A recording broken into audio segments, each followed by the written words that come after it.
I've been testing and reviewing PC hardware for 27 years now, and I still remember testing the GeForce 256 SDR and DDR graphics cards for the first time. Since then, I have tested a lot of GPUs, I've played a lot of games, and it's been a lot of fun. I've seen many new technologies come and go, but perhaps the most controversial of which has been hardware-accelerated ray tracing, a technology that promised to revolutionize gaming 8 years ago now. So, based on everything we know to this point, was ray tracing actually a scam?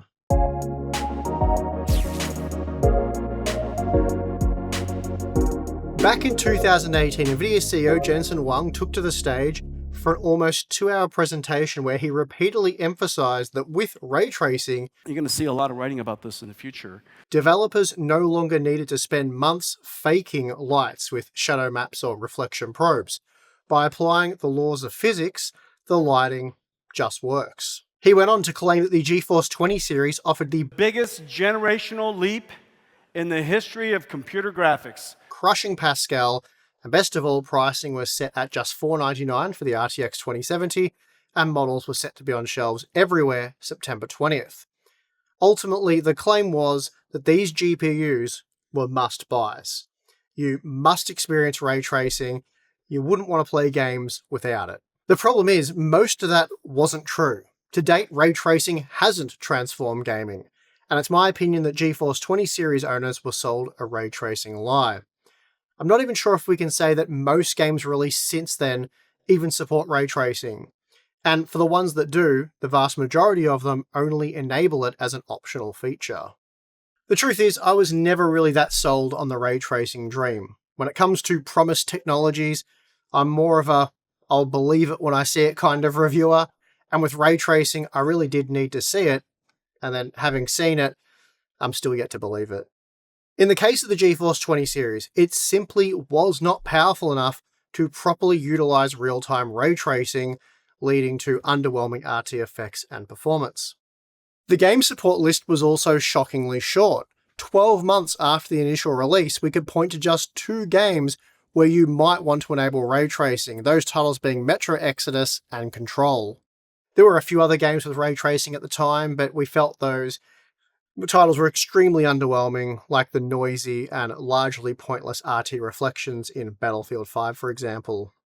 Now, although the ray-traced effects were quite impressive in those 2 best-case examples, the performance unfortunately was very underwhelming. If you wanted to play at over 60 FPS, you'd need to lower the resolution to 1080p, which NVIDIA tried to play off as perfectly fine, pointing to the Steam hardware survey data that showed most gamers use 1080p displays. We found that response unacceptable though, especially given a GPU like the RTX 2060 Super, which was now available at the time we received that response from NVIDIA. Well, that GPU was for the most part a 1440p product. When it came to ray tracing though, 1440p was so far removed from the realms of possibility that no one would ever consider it. Even at 1080p, with medium levels of ray tracing enabled in a game like Control, performance fell well short of 60 FPS.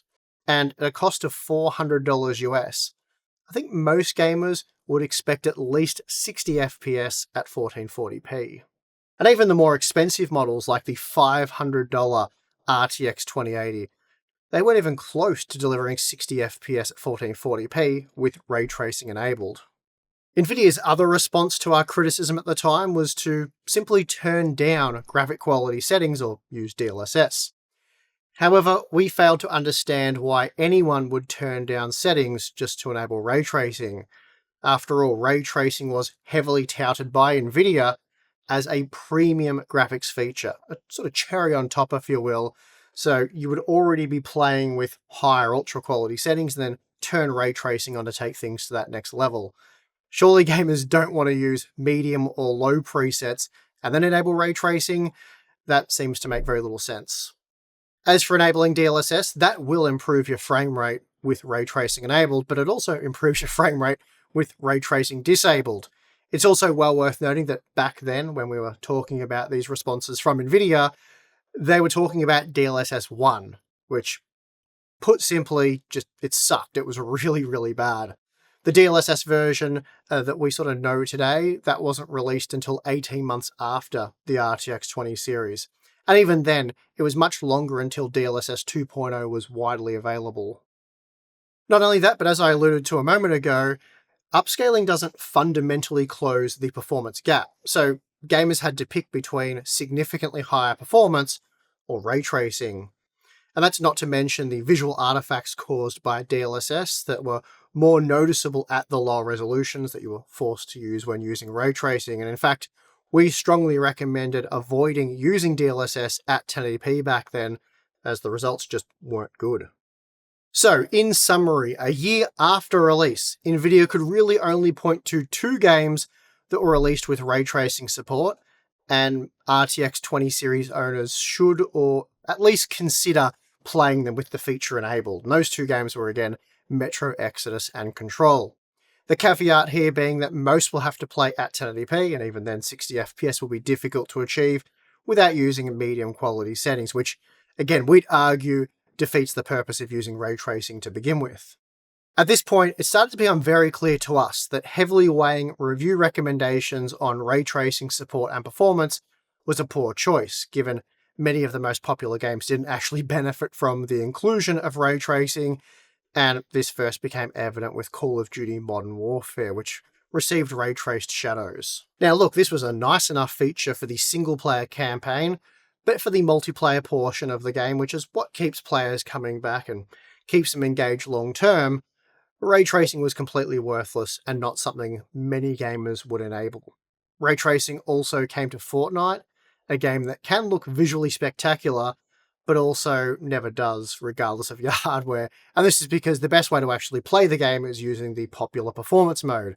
That's sort of a stripped-down quality mode designed to maximize performance and visibility.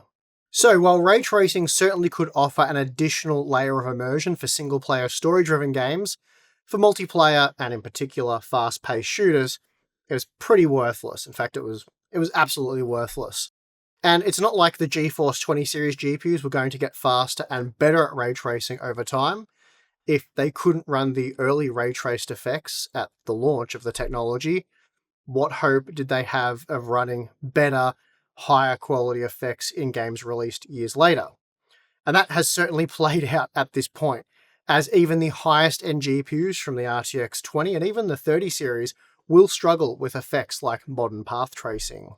So for these reasons and more, I personally wasn't too excited about ray tracing. And look, I was perfectly willing to accept that ray tracing was the future of gaming. So the r/Nvidia fans and myself at least agreed on that much. But cramming our reviews and recommendations full of ray trace data wasn't something I was prepared to do, despite Nvidia's best efforts to get me to do just that. Now you might be asking, why wasn't I willing to drink the Kool-Aid and jump aboard the ray tracing train? Nvidia fans will be quick to say it's because we favour AMD, we're Radeon shills here at Harbour Unboxed. But if you're willing to do just some basic research, you'll discover that that narrative doesn't make sense. We regularly reference the superiority of Nvidia GPUs, claiming AMD needs to heavily undercut Nvidia's pricing in order to compete, and that's something we very much do believe. We also criticize both AMD and Nvidia when it's warranted. The fact is, we simply don't care for either of these brands, and there's plenty of supporting evidence for that claim. Now, the real reason for why I wasn't willing to go all in on the ray tracing hype is because, as I said at the start of this video, I've been doing this for a very long time. I've been doing it long enough to see through the bullshit. And I knew what Nvidia was serving up with the RTX 20 series was mostly bullshit. Those GPUs were never going to do any meaningful levels of ray tracing, and to this date they certainly haven't. And look, while some GeForce RTX 2060 owners were content playing a game like Control at 1080p with medium settings and medium RT enabled at 40 FPS, that was a heavily compromised experience, and it was not what Nvidia promised you. In fact, it is worth noting that Tim made a video about 2 years ago now looking at how the RTX 2060 aged after 6 years of ray tracing development, and spoiler alert, the results were not good. And we did our best to make it work, but even at 1080p in a game like Ratchet & Clank Rift Apart using the lowest possible quality preset, Once we enabled ray tracing, the RTX 2060 fell below 60 FPS, and that was with DLSS quality upscaling enabled at, again, 1080p. So not a great experience.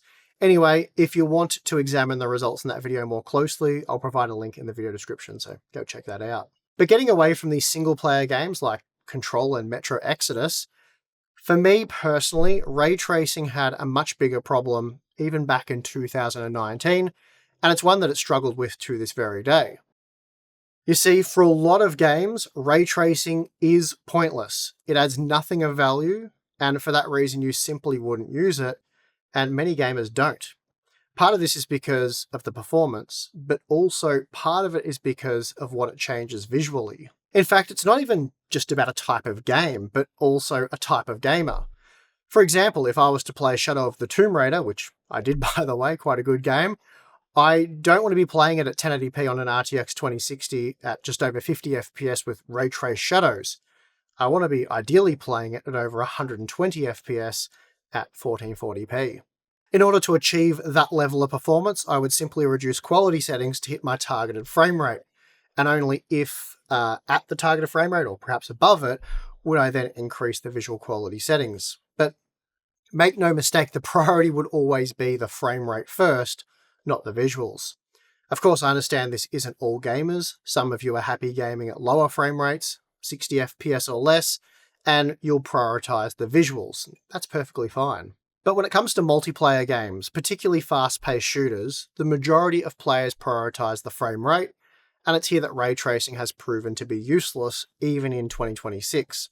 In fact, 2 years ago now, we polled some data with viewers asking what their ideal target frame rate was for shooters, and the majority voted more than 140 FPS, and I myself fall into that category.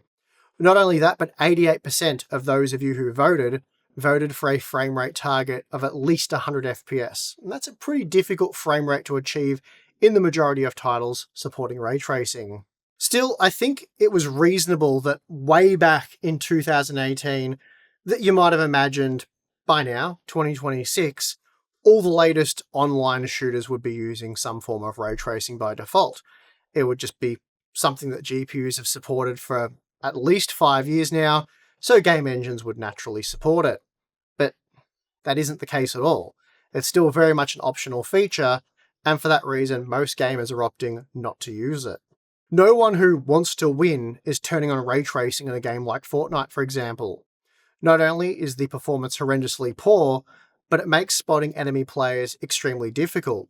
So you just end up handicapped on two fronts, latency and visuals.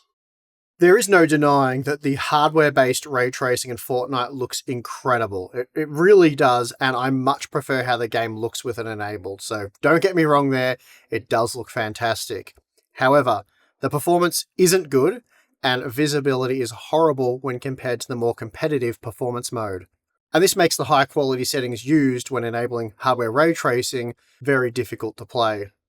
And as a result, it places anyone using the highest quality settings in Fortnite at a serious disadvantage. Here's some quick examples from some of the gameplay I recorded for this video. In this example, I'm in my own builds, editing out to see if there are any players around me. As you can see, the hardware RT configuration looks great, but it's also by far the most difficult to spot enemy players. Basically, any player 100 meters or further away is impossible to spot. And we see when sticking with the epic quality settings but using ambient occlusion and screen space reflections, it is much easier to see players at distance. But by far best of all for visibility is the performance mode, which, yeah, again, it looks crap visually. It was quite an adjustment for me to start using this, but in terms of competitiveness, it provides not only the best FPS performance, but by far the best visibility. In this next example, I'm box fighting in the builds, and with hardware ray tracing enabled, it's incredibly dark. And if we pause the video here, as the player's breaking through my wall, with the game maxed out, I can't really tell where the player is. And it's much the same problem when using ambient occlusion and screen space reflections with the epic quality settings, though the image is overall a bit brighter, which does improve visibility a little bit.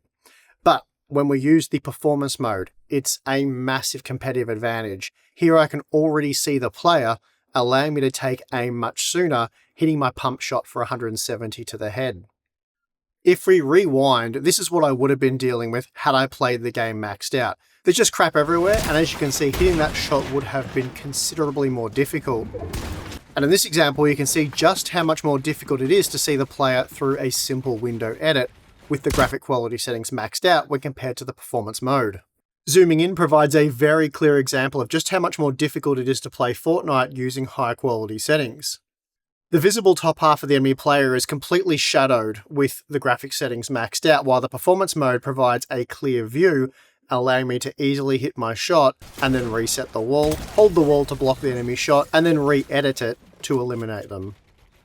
Still, the difference between these quality settings isn't always night and day. In this passage of play, the maxed out quality settings don't really provide that much of a disadvantage, though having said that, the much lower frame rate would have made hitting this perfect flick shot that much more difficult. Having played competitive shooters and real-time strategy games for the better part of 3 decades now, I knew ray tracing wasn't going to be all that was promised, at least not for decades after initial release. And there's simply no getting around the fact that this isn't stuff that I've just made up, stuff that I personally believe. It is a widely held belief. When asking our viewers if they prioritize frame rate or graphical quality for multiplayer games like Counter-Strike, Apex Legends, Valorant, Fortnite, Call of Duty, and Battlefield, as just some of the examples, the overwhelming majority voted for FPS.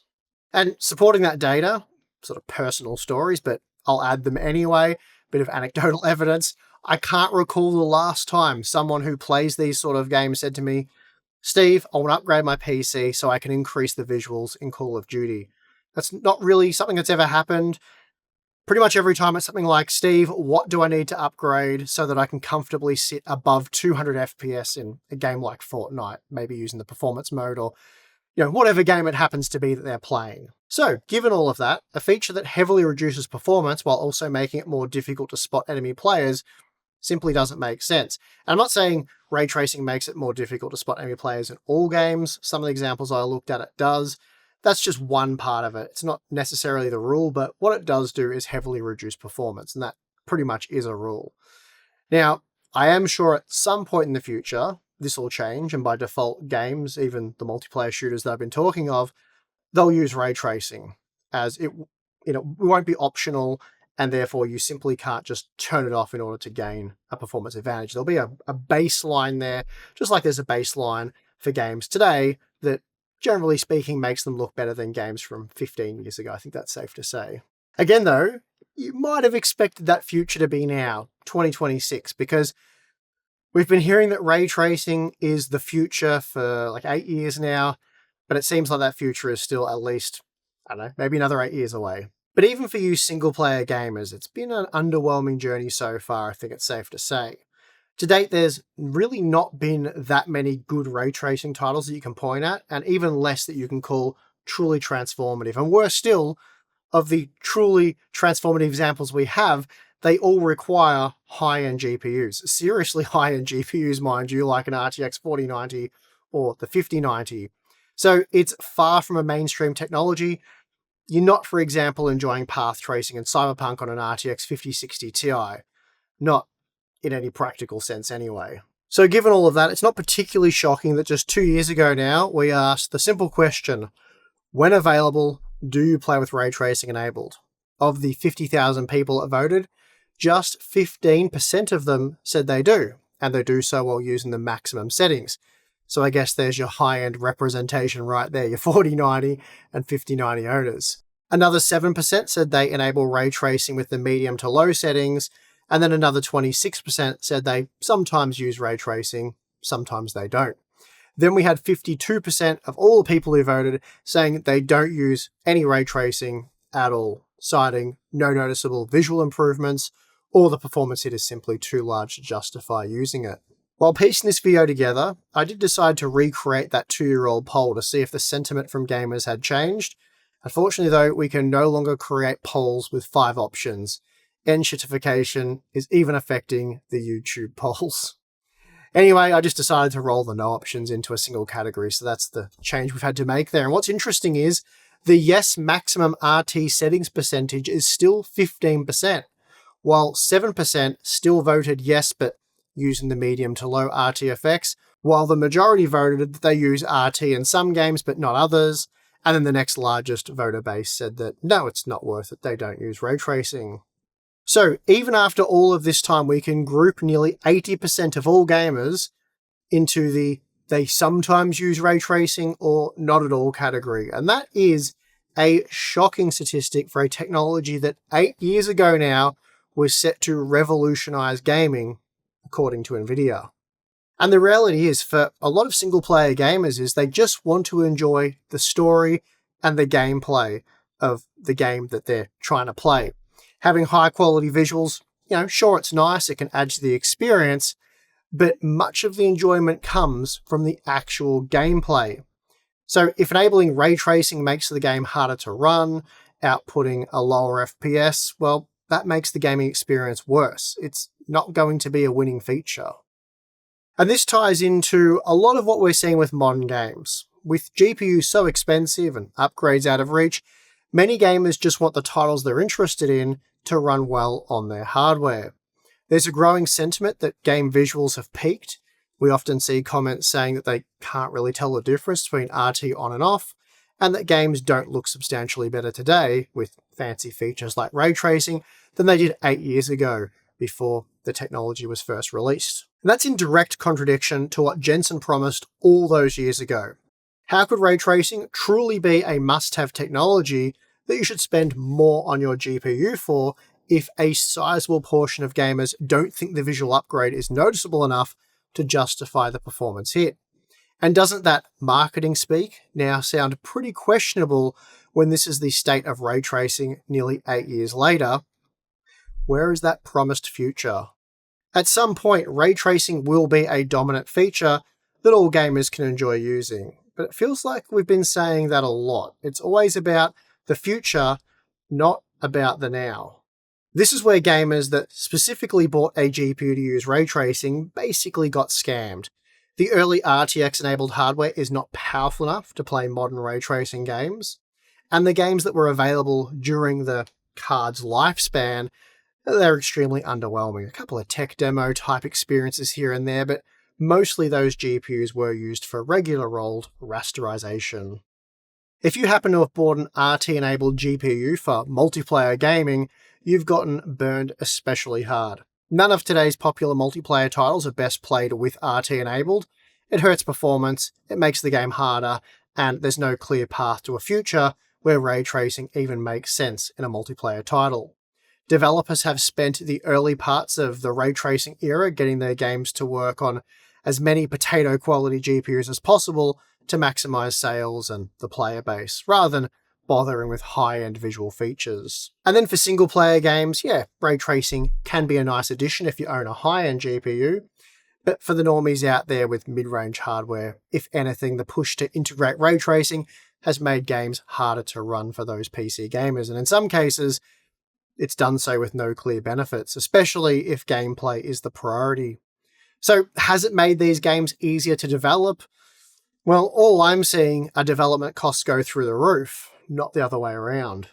Unfortunately, gaming seems to have become a little more than a battleground where companies like Nvidia do their best to leverage technologies to their own advantage, rather than the advantage of their customers, who used to be gamers before they became AI data centers. So, that's been pretty disappointing to watch over the years, but it is what it is. Anyway, I think I'll end the video there. If you enjoyed it, you know what to do. Subscribe for more content. We also have the join button or Patreon if you want to support the channel and get access to some more Hardware Box goodness like monthly live streams, behind the scenes content, Q&A stuff. There's things. Check it out if you're interested. If not, perfectly fine. And I would like to thank you for watching this video. I'm your host, Steve. See you again next time.